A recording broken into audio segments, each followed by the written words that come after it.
என் பேர் சீனிவாசன். எல்லாரும் என்னை ஆட்டோ சீனிவாசன் கூப்பிடுவாங்க. நான் கடந்த 40 ஆண்டு காலமாக பாரதிய ஜனதா கட்சியில் அடிப்படை உறுப்பினராக இருந்து செயல்பட்டு இருக்கேன்.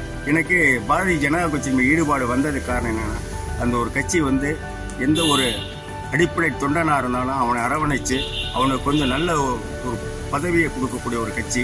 ரெண்டாவது குடும்ப கட்சி மாதிரி கிடையாது. ஒவ்வொருத்தரும் குடும்ப கட்சியை உதாரணத்துக்கு கூட நான் சொல்லலாம். கருணாநிதி இருந்தார், கருணாநிதிக்கு அப்புறம் ஸ்டாலின் வந்தார், ஸ்டாலினுக்கு அப்புறம் உதயநிதி ஸ்டாலின் வந்திருக்காரு. உதயநிதி ஸ்டாலினுக்கு அப்புறமும் அவர் பையனே வருவாருங்கிறத குடும்ப ஆட்சி. ஆனால் பாரதிய ஜனதா கட்சியில் அந்த மாதிரி கிடையாது. வாரிசு அரசியலும் பாரதிய ஜனதா கட்சியில் கிடையாது. கடைக்குடி தொண்டனுக்கு கூட மரியாதை கொடுக்கக்கூடிய ஒரு கட்சினாக்கா அது பாரதிய ஜனதா கட்சிங்கிற எண்ணத்தில் தான் நான் இப்போ 40 ஆண்டு காலமாக அந்த கட்சியில் பயன்பட்டு இருக்கேன்.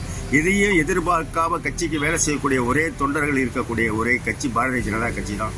எந்த பிரதி உபகாரமும் எதிர்பார்க்காம இந்த கட்சியில தொடர்ந்து பணியாற்றி கொண்டு இருக்கிறோம். 2004 சுனாமி வந்தப்போ ஒரு வாரம் நாகப்பட்டினத்தில் போய் இப்போ இறந்து கிடந்தவங்களெல்லாம் எடுத்து அப்புறப்படுத்துறது ஒரு வாய்ப்பு கூட எனக்கு கொடுத்தாங்க. அந்த மாதிரி தொடர்ந்து எல்லா பணியும் கட்சி பணி எந்த பணி சொல்கிறாங்களோ எல்லாம் செஞ்சுட்டு இருப்பேன். செல்லமாக என்னை ஆட்டோ சீனிவாசன் என்று தமிழ்நாட்டில் எல்லாருமே கூப்பிடுவாங்க.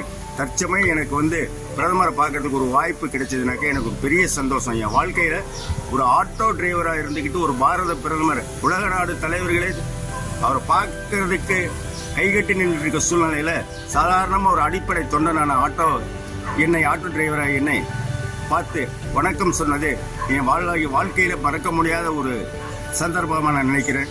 என் குடும்பத்தில் உள்ளவங்க எல்லோரும் என்னோட சக ஆட்டோ ஓட்டுநர்களை ரொம்ப சந்தோஷப்பட்டாங்க. காரணம் என்னன்னு கேட்டிங்கன்னா, ஒரு பாரத பிரதமர் பக்கத்தில் போய் பார்க்குற ஒரு ஆட்டோ டிரைவர் கிடைச்சிருக்க ஒரு மரியாதையை பார்த்து எல்லாமே சந்தோஷப்பட்டாங்க. எனக்கு இந்த வாய்ப்பை ஏற்படுத்தி கொடுத்த மாநில தலைவர் நயினார் நாகேந்திரன் அவர்களுக்கும், திருச்சி மாவட்ட பாரதிய ஜனதா கட்சியுடைய நிர்வாகிகள் அனைவருக்கும், அதுவும் இல்லாமல் பாரத பிரதமர் அவர்கள் அருகில் ஆட்டோ சீனிவாசன் நமஸ்தே நமஸ்தே என்று சொன்னது என்னை கண்கலங்க வைத்து விட்டது. எனக்கு அவர் பாதம் தொட்டு அவருக்கு நன்றி சொல்ல கடமைப்பட்டிருக்கின்றேன். நன்றி, வணக்கம்.